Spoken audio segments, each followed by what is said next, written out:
Namaku Anissa, seorang ibu berusia 33 tahun yang kini membesarkan dua putri kembar, Zahra dan Sofia. Sejak kecil, hidupku tak pernah mudah. Aku yatim piatu sejak usia 3 tahun, kehilangan kedua orang tua dalam kecelakaan. Setahun kemudian, nenek yang merawatku pun meninggal. Aku tumbuh dalam kesederhanaan, belajar di pesantren, hingga akhirnya menikah. Namun, suamiku pun pergi lebih dulu, meninggal dalam kecelakaan saat hendak mengajar mengaji. Setiap pagi, aku berjualan makanan di depan rumah peninggalan nenek. Zahra dan Sofia selalu membantu, meski aku sering melarang. Mereka anak-anak yang salehah, hafal Al-Quran 30 juz, dan tak pernah mengeluh. Hari itu, seperti biasa, mereka berangkat ke madrasah yang jaraknya tak jauh dari rumah. Namun, daganganku sepi. Tak seperti biasanya, hanya sedikit orang yang membeli. Aku mencoba bersabar, meyakinkan diri bahwa ini bagian dari ujian Allah. Saat tengah menghitung hasil jualan, hidungku menangkap aroma wangi yang tak biasa. Bukan seperti parfum yang ku kenal, tetapi begitu lembut dan menenangkan. Aku mencari sumber wewangian itu, tetapi tak ada seorang pun di sekitarku. Saat itulah aku melihat seorang pemuda berpakaian lusuh duduk di pinggir jalan, memegangi perutnya. "Ya Allah, aku lapar," rintihnya pelan. Hatiku tergerak. Aku segera menyiapkan sepiring nasi dan lauk, lalu menyodorkannya padanya. "Masa silakan makan dulu," ucapku lembut. Pemuda itu mengangguk lemah, lalu menyantap makanannya dengan lahap. Aku hanya duduk diam, mengipasi daganganku, sesekali melirik ke arahnya. Ada yang berbeda darinya, wajahnya tampan, tangannya bersih, tidak seperti orang jalanan yang biasa kulihat. Setelah selesai makan, ia mendekat, menyerahkan piringnya dengan raut wajah penuh syukur. "Ini untuk bekal nanti di perjalanan," ujarku, menyerahkan bungkusan nasi. "Terima kasih, Mbak. Semoga Allah membalas kebaikan Anda." Aku terdiam, entah mengapa hatiku bergetar mendengar suaranya. Saat pemuda itu melangkah pergi, aroma wangi tadi kembali tercium. Aku hanya bisa memandang punggungnya yang semakin menjauh, bertanya-tanya siapa sebenarnya dia. Wallahu a'lam. Aku menarik napas dalam, mencoba menenangkan pikiranku. Kejadian tadi siang masih terus berputar dalam kepala. Siapa pemuda itu? Bagaimana ia tahu nama anak-anakku dan almarhum suamiku? Dan mengapa ia memintaku untuk tidak berjualan selama 3 hari? Aku melirik kedua putriku yang begitu tekun dengan kegiatan mereka. Fatimah mengaji dengan suara lembut yang menenangkan, sementara Zahra sibuk menulis di buku catatannya. Hati kecilku berkata, mungkin mereka bisa membantuku memahami kejadian aneh ini. "Zahra, Fatimah," panggilku pelan. Keduanya berhenti dari kegiatan masing-masing dan menatapku penuh perhatian. "Ibu ingin bercerita. Hari ini, ada seseorang yang datang ke warung." Aku mulai bercerita tentang pemuda itu, tentang wajahnya, pakaiannya yang lusuh, kelaparannya, dan keanehan-keanehan yang terjadi. Aku juga menceritakan bagaimana ia tahu nama mereka dan ayahnya. Mata Zahra membesar sementara Fatimah tampak merenung. "Ibu, pemuda itu siapa?" tanya Zahra dengan nada penasaran. "Itulah yang ibu juga tak tahu." Aku menggeleng pelan. Yang lebih aneh lagi, setelah ia pergi, bekal makanan yang harusnya ia bawa malah tertinggal. Fatimah tiba-tiba menutup mushafnya dan menatapku serius. "Ibu, apakah mungkin dia bukan manusia biasa?" Aku terdiam. Sesuatu dalam hati kecilku juga mengatakan hal yang sama, tapi aku ragu untuk mempercayainya. "Fatimah, maksudmu apa?" tanya Zahra, mendekat ke arah saudari kembarnya. Fatimah menggigit bibirnya sebentar, lalu berkata, "Dulu, waktu kita belajar tafsir di madrasah, Ustazah pernah bilang kalau Allah bisa mengutus hamba-hamba pilihannya untuk menguji manusia. Kadang, mereka datang dalam wujud yang tak kita sangka-sangka." Aku merinding mendengar penjelasan itu. Aku kembali teringat aroma wangi yang muncul sebelum dan setelah pemuda itu pergi, dan bagaimana ia bisa menghilang begitu saja dalam sekejap. "Lalu, maksudnya pemuda itu adalah..." Zahra menggantung kalimatnya. "Wallahu alam." Aku menyela, mencoba menenangkan diri. Ibu tidak mau berprasangka, tapi yang jelas, dia menyuruh ibu untuk tidak berjualan selama 3 hari, dan pindah ke depan mushola setelah itu. Ibu tidak tahu apa yang harus dilakukan. Fatimah tersenyum kecil. Ibu, kalau itu perintah yang baik, kenapa ragu? Bukankah bisa jadi itu adalah petunjuk dari Allah? Aku menatap wajah putriku dengan takjub. Di usianya yang masih 10 tahun, ia memiliki pemahaman yang dalam. Zahra mengangguk. Iya, Bu. Mungkin ada sesuatu yang akan terjadi dalam 3 hari ini. Mungkin saja Allah ingin menyelamatkan ibu dari sesuatu yang buruk. Aku termenung. Dalam hati, aku tahu mereka benar. Mungkin aku harus menuruti saran pemuda itu. Baiklah, aku menghela napas. Ibu akan menurut. Besok ibu tidak akan berjualan, dan kita lihat apa yang akan terjadi. Malam itu, aku tidur dengan hati yang masih dipenuhi tanda tanya. Siapa pemuda itu, dan mengapa ia datang kepadaku? Aku tidak tahu bahwa dalam 3 hari ke depan, sesuatu akan terjadi. Sesuatu yang akan mengubah hidupku selamanya. Pagi itu, selepas subuh, suasana rumah terasa lebih tenang dari biasanya. Karena hari ini tidak berjualan, kedua putriku bisa mengaji lebih lama hingga pukul 6, sebelum mereka bersiap berangkat ke sekolah. Setelah sarapan sederhana, mereka pun berpamitan, meninggalkanku dalam keheningan rumah yang terasa berbeda. Tanpa banyak yang bisa dilakukan, aku memilih duduk di teras. Namun, pikiranku terus berkelana, memikirkan ucapan pemuda yang kemarin sempat bertemu denganku. Entah mengapa, kata-katanya masih terngiang dan menimbulkan rasa gelisah yang sulit diabaikan. Tapi aku berusaha menepisnya. Lupakan saja. Batinku mencoba meyakinkan diri sendiri.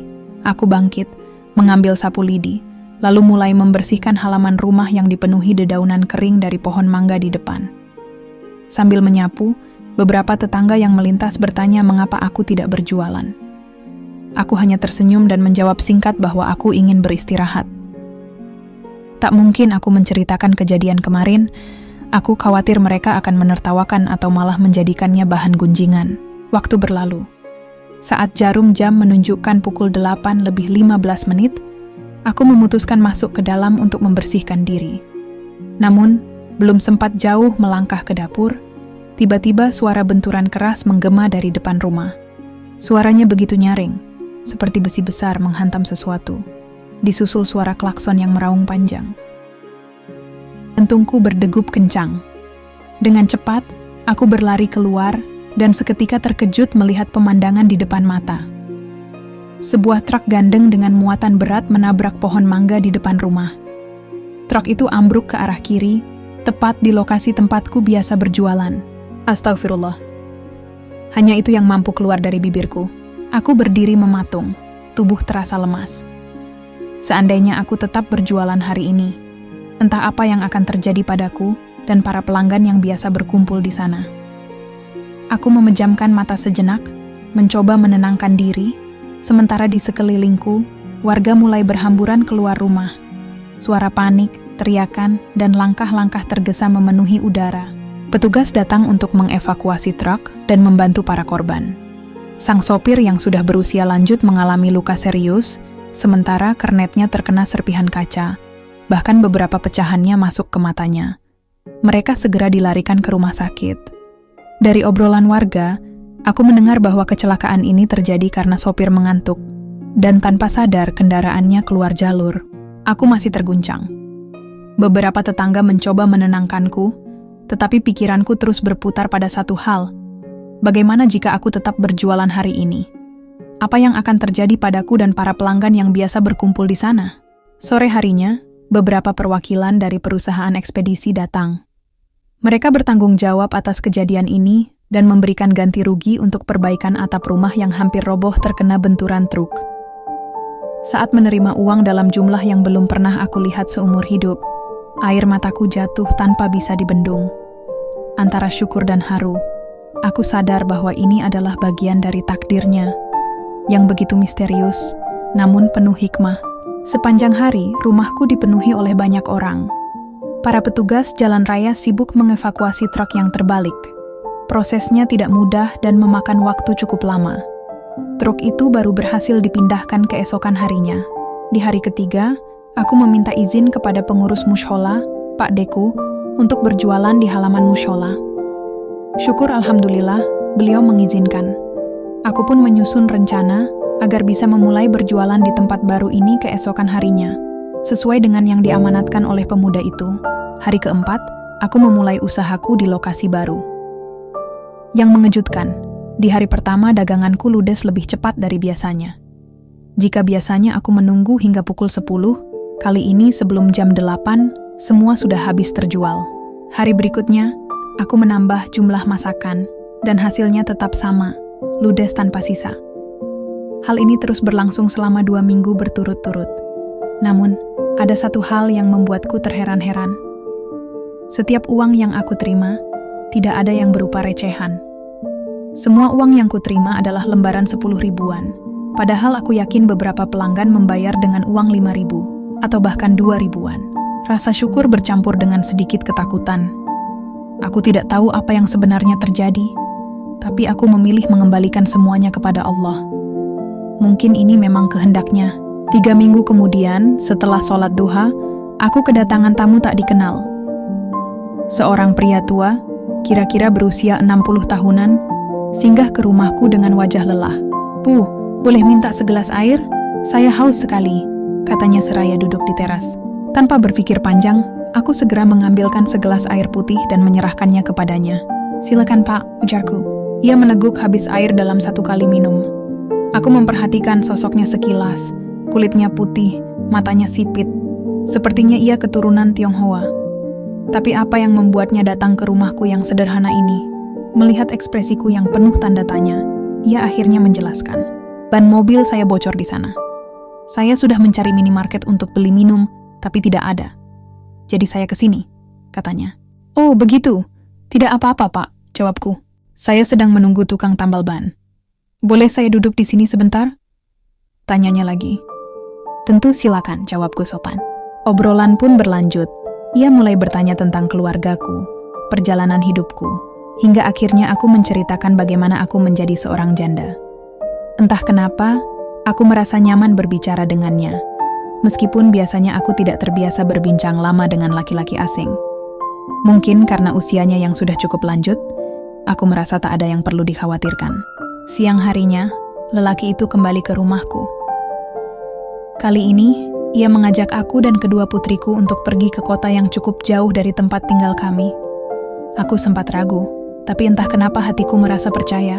Sesampainya di kota, kami berhenti di depan sebuah bangunan besar yang berderet dengan toko-toko lain. Pria itu mengajak kami turun, lalu ia mengambil kunci dan membuka pintu toko yang tertutup rapat. Dengan nada tenang ia bertanya, "Bagaimana menurut ibu bangunan ini?" Aku menatap sekeliling. "Bagus, Pak. Besar sekali," jawabku kagum.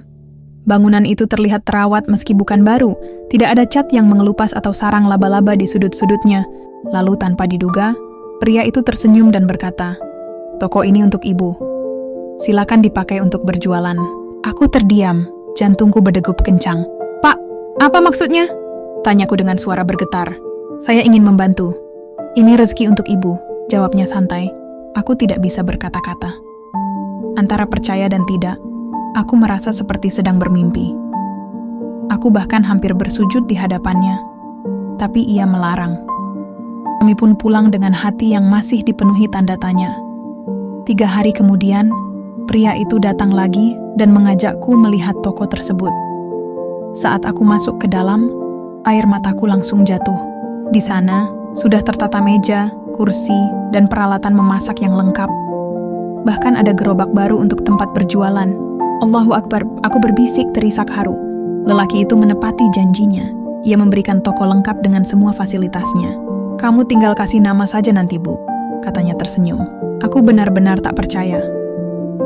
Seseorang yang bahkan belum lama ku kenal, dengan tulus menyedekahkan bangunan ini untukku. Aku hanya bisa bersyukur, karena ini adalah bukti bahwa Allah selalu punya caranya sendiri untuk menolong hambanya.